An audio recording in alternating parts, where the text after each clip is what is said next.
Hello friends, welcome to Shivam education world. दोस्तों, ये मेरे पास एक डेटा सेट है जहाँ पर ये स्टूडेंट के नेम इस कॉलम में दिए गए हैं और maths, physics, chemistry, English, Hindi, computer ये अलग अलग सब्जेक्ट में इनके मार्क्स हैं। मेरी रिक्वायरमेंट ये है कि मैं एक सेल में यहाँ पर वी लुकअप लगाऊं और सभी सब्जेक्ट के मार्क्स एक बार में निकाल के ला के दे। ये है हॉरिजेंटल इस तरह से और ये है वर्टिकल आउटपुट इस तरह से। तो हॉरिजेंटल और वर्टिकल दोनों तरह से आउटपुट मुझे एक सेल में वी लुकअप लगा के ड्रैग करके ला के देना है।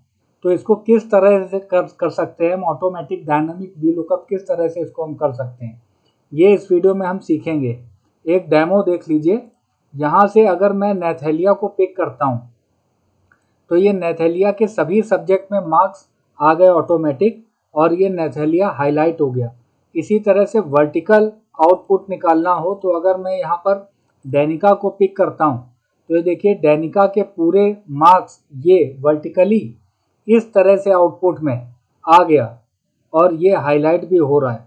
अगर दोनों जहाँ पर मुझे आउटपुट यहाँ पर दोनों जगह पे अगर एक ही नाम हो, अगर दोनों जगह मैं नेथेलिया को ले लूँ,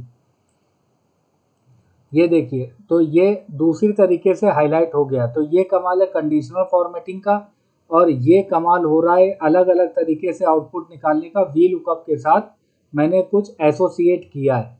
ये आज हम सीखेंगे और ये भी सीखेंगे कि वी लुकअप में बार बार टेबल को सेलेक्ट करने की आवश्यकता नहीं होती है। हम नेम मैनेजर से नेमिंग रेंज दे सकते हैं, एक एरे का एक रेंज का नाम दे सकते हैं जिसको हम सेलेक्ट करके अपना काम आसानी से कर सकते हैं। तो आइए सीखते हैं इस टास्क को। तो सबसे पहले मैं आपको ये बता दूं कि इस रेंज को सेलेक्ट कर लीजिए और ये नेम बॉक्स में क्लिक करके इसका एक नाम आप रख दीजिए। मैंने रख दिया डेटा और एंटर प्रेस किया। तो ये अब इस रेंज को बार बार सेलेक्ट नहीं करना पड़ेगा। अब कंडीशनल फॉर्मेटिंग के थ्रू इसको हाईलाइट करा लेते हैं। सबसे पहले इस डेटा सेट को मैंने सेलेक्ट किया, कंडीशनल फॉर्मेटिंग में होम टैब में गया, new rule, use a formula में जाके मैंने क्या किया, इक्वल टू अगर ये वाला सेल और इससे मुझे क्या करना होगा, कॉलम का डॉलर लगाना, रो का डॉलर हटा देना होगा ताकि ये ऊपर से नीचे मूव कर सके। तो ये मैंने हटा दिया। अगर बराबर हो जाए इस वाले सेल के तो फॉर्मेटिंग अप्लाई हो जाए। तो यहाँ पर मैंने इसकी फॉर्मेटिंग कर दी, कोई कलर मैंने पिक कर लिया और इसकी फॉर्मेटिंग मैंने कर दी। अब फिर से न्यू रूल लिया, इसके लिए इस सेल के लिए फॉर्मेटिंग करूँगा। न्यू रूल में जाके यूज अ फॉर्मूला किया और इक्वल टू लगा के ये वाला सेल और इसमें से रो का डॉलर हटाना होगा और कॉलम को फ्रीज करना होगा, फिक्स करना होगा। अगर बराबर हो जाए इस वाले सेल के तो फॉर्मेटिंग हो जाए। तो मैंने यहाँ पर फिर से एक नई कलर ले लिया है और उसकी फॉर्मेटिंग कर दी है। ये देखिए अब मैं ये चाह रहा हूँ कि दोनों जगह अगर नेम सेम होता है तो अलग कलर से हाईलाइट हो जाए। तो यहाँ पर किस तरह से फॉर्मेटिंग लगाएंगे, न्यू रूल में जाके यहाँ पर मैं लगाऊंगा इक्वल टू एंड का फंक्शन और ब्रैकेट ओपन करके ये जो दोनों कंडीशन है ये ट्रू मीट हो तो वो दूसरा कलर हाईलाइट कर दे। तो यहाँ पर क्या करूँगा, ये वाला सेल रो का डॉलर हटाएंगे अगर बराबर हो इसके, कॉमा दूसरी कंडीशन क्या है, ये वाला सेल रो का डॉलर हटाएंगे। F4 को ही बार बार प्रेस करने से रो के डॉलर हट जाते हैं, कॉलम का डॉलर हट जाता है, फिर दोनों डॉलर लग जाते हैं। इक्वल टू बराबर हो जाए इस वाले सेल के, दोनों कंडीशन ट्रू मीट हो जाए तो मेरी फॉर्मेटिंग हो जाए। तो ये दूसरी फॉर्मेटिंग मैंने यहाँ से ले ली। ये ब्लैक कलर ले लेता हूँ, फॉन्ट का मैं ले लेता हूँ वाइट कलर।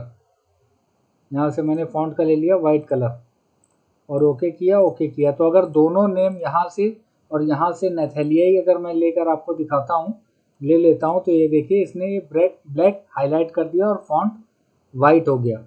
तो ये तो हो गया, सबसे पहले नेमिंग रेंज मैंने दे दिया, फिर कंडीशनल फॉर्मेटिंग के थ्रू मैंने आपको हाईलाइट करना बता दिया। अब यहाँ पर मैं वी लुकअप अप्लाई करने जा रहा हूँ, normal V lookup equal to V lookup मैंने पास कर दिया। पहला पैरामीटर लुकअप की वैल्यू क्या है, ये नेम यहाँ से पिक करूँगा और इसको F4 से मैंने फिक्स कर दिया ताकि राइट हैंड साइड में ड्रैग करूँ तो ये सेल हिले नहीं, रिलेटिव रेफरेंस ना चल जाए। मैंने आपको रिलेटिव रेफरेंस, एब्सोल्यूट रेफरेंस और मिक्स्ड रेफरेंस सिखाया है। यहाँ पर कॉमा लगाया। टेबल अरे के लिए मैंने आपको बताया था, अब रेंज सेलेक्ट करने के लिए बार बार ज़रूरत नहीं है। यहाँ पर दो उपाय हैं। पहला, आप F5 प्रेस करेंगे तो जो जितनी आपके पास रेंज आपने नाम दिए हुए हैं, नेमिंग रेंज है, वो यहाँ से आ जाएगा। इसको मैंने पिक कर लिया, डेटा ओके कर दिया, तो ये देखिए ऑटोमेटिक टेबल सेलेक्ट हो गई। या तो आप डेटा टाइप करेंगे और यहाँ से टैब प्रेस करके भी इसको सेलेक्ट कर सकते हैं, तो जो भी आपको आसान लगे। मैंने F5 प्रेस करके डेटा को ले लिया और ओके कर दिया, तो टेबल मेरी सेलेक्ट हो गई। कॉमा, कॉलम का इंडेक्स नंबर हमेशा लुकअप वैल्यू वी लुकअप के केस में पहले कॉलम में होनी चाहिए, तो ये नेम पहले कॉलम में, मैथ्स दूसरे में, physics chemistry English Hindi computer science 2 3 4 5 6 7 column तक है। तो मैथ्स के मार्क्स दूसरे कॉलम में है, तो column index number 2, comma exact maths के लिए 0 और ब्रैकेट क्लोज करके मैंने एंटर अगर प्रेस कर दिया तो नेथेलिया के मैथ्स में मार्क्स 67 आ गए, बिल्कुल सही। अब इसको अगर मैं कॉपी कर दूं, ये देखिए, तो फिजिक्स में भी 67, सभी सब्जेक्ट में 67 क्यों आ रहा है? क्योंकि यहाँ पर कॉलम का इंडेक्स नंबर 2 ही ले रहा है। तो मुझे क्या करूं, मैं ऐसा क्या करूं कि ये जब मैं कंट्रोल R से कॉपी करूं राइट हैंड साइड में, हॉरिजेंटली इसको कॉपी करूं, तो 2 से 3 में, 3 से 4 में पहुंच जाए। तो उसके लिए एक ट्रिक मैं आपको बताने जा रहा हूं। यहाँ पर 2 जब कॉलम इंडेक्स नंबर है, यहाँ पर मैं क्या कर रहा हूँ, कॉलम्स का फॉर्मूला आप याद रखिएगा कि जब हॉरिजेंटली इसको ड्रैग करेंगे तो कॉलम्स का फॉर्मूला ही काम करेगा। इस आउटपुट में कॉलम्स का फॉर्मूला काम नहीं करेगा। तो यहाँ पर मैंने पास कर दिया है, क्या करता है, it returns the number of columns in an array और रेफरेंस। जितना एरे मैं सेलेक्ट करूंगा, कॉलम्स का फॉर्मूला गिन के बताएगा कि उस एरे में कितने कॉलम हैं, उस एरे ने कितने कॉलम को कवर किया है। तो ये मैंने पास कर दिया और यहाँ से यहाँ तक 2 मैंने कॉलम सेलेक्ट कर लिए। इस एरे में 2 कॉलम है, तो ये 2 ला के देगा, क्योंकि मैथ्स के मार्क्स दूसरे कॉलम में, और पहले वाले I14 को F4 से मैंने फिक्स कर दिया और यहाँ पर कॉलम्स का फॉर्मूले का ब्रैकेट बंद कर दिया। अब ये column index number F9 press करके मैं आपको दिखा रहा हूँ कि ये 2 इसने ला के दिया, जो बिल्कुल ठीक ला रहा है। अब ये ऑटोमेटिक डायनामिक हो गया। अब मैं क्या करूँगा, अब अगर मैं इसको कंट्रोल R करता हूँ, तो ये देखिए यहाँ से मैंने क्या किया, इसको मैंने कर दिया कॉपी।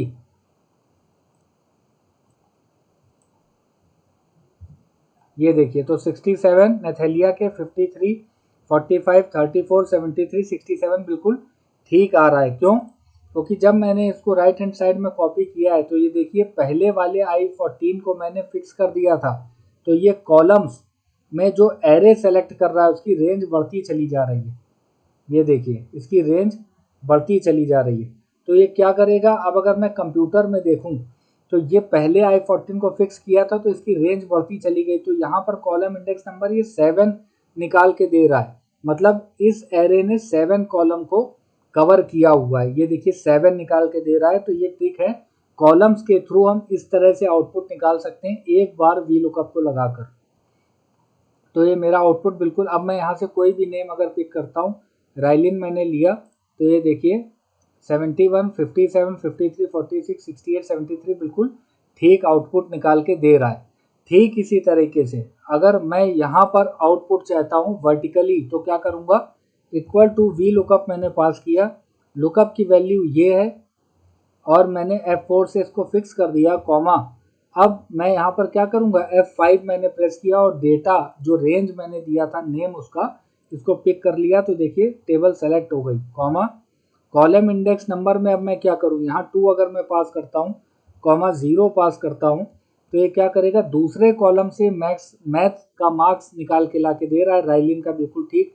लेकिन अगर मैं इसको कॉपी कर दूंगा कंट्रोल D से, तो ये कॉलम इंडेक्स नंबर 2 ही ले रहा है ना, तो सभी सब्जेक्ट में मैथ्स के ही मार्क्स आउटपुट निकाल के दे रहा है 71। तो यहाँ पर भी कुछ करना पड़ेगा। तो यहाँ पर मैं क्या कर दूँ, इस 2 में जो कॉलम इंडेक्स नंबर है, यहाँ पर मुझे नीचे जब मैं फिजिक्स में जाऊँ तो 3 हो जाए, केमिस्ट्री में 4, इंग्लिश हिंदी कंप्यूटर में 5, 6, 7 हो जाए। तो यहाँ पर ऊपर से नीचे मैं ड्रैग कर रहा हूँ, वर्टिकली ड्रैग कर रहा हूँ, तो यहाँ कॉलम्स का फॉर्मूला काम नहीं करेगा, क्योंकि अगर कॉलम्स मैं सेलेक्ट करूंगा तो ऊपर से नीचे जब ये मूव करेगा तो कॉलम तो वो सिंगल ही कवर करेगा ना, तो यहाँ काम करेगा रोज का फॉर्मूला। ठीक उसी तरह से it returns the number of rose in a reference और एरे, जितने एरे को कवर करा जाता है उसमें कितने रो हैं ये गिन के बताता है। तो यहाँ से मैंने 2 रो को सेलेक्ट कर लिया और पहले वाले N6 को मैंने F4 से फिक्स कर दिया, ताकि इसका मूवमेंट, पहला वाला सेल फिक्स हो गया, अब इसका मूवमेंट जब ऊपर से नीचे करेंगे तो नंबर ऑफ रो बढ़ता चला जाएगा। ये ट्रिक यहाँ पर काम करेगी इस तरह से आउटपुट निकालने में। तो अब इसको मैंने एंटर प्रेस किया और इसको कर दिया कंट्रोल डी से कॉपी।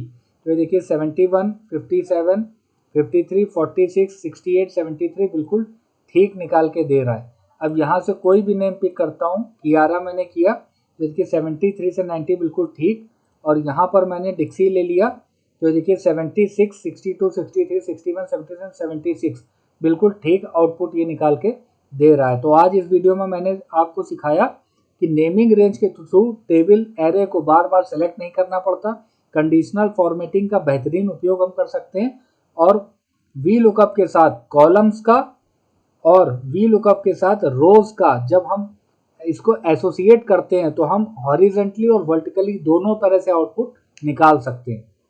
तो आज के वीडियो में बस इतना ही। Thank you friends, have a nice day, take care.